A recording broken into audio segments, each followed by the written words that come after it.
You already know that bad habits are ruining your focus, time, and energy. But what if I told you the key to breaking them isn't willpower? It's something much simpler, and you already have it. Let's be honest. Most of us don't smoke, overeat, doom scroll, or procrastinate because we want to. We do it because our brain is trained to. It's a loop. Trigger, action, reward. You feel stressed, you grab your phone, your brain gets a hit of distraction. Over time, that loop becomes automatic. People tell you to just try harder, but that's like yelling at a computer to stop running a program. Habits aren't broken with force, they're unwired with awareness.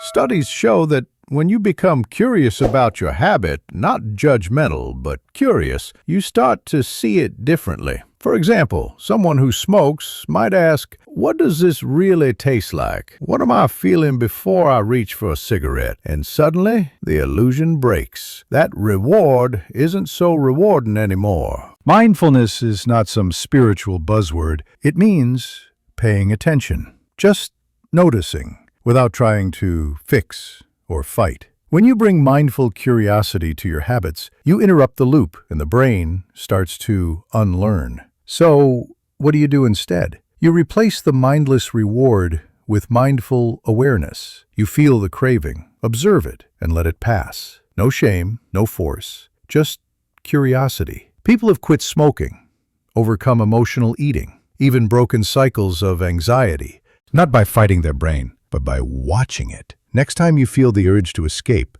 pause. Don't resist it. Watch it. Ask, what am I feeling right now? And then, is this really helping me? The more you see the habit clearly, the less power it has. You don't need to be stronger. You need to be more aware. And that awareness, that simple act of noticing, might just be your way out.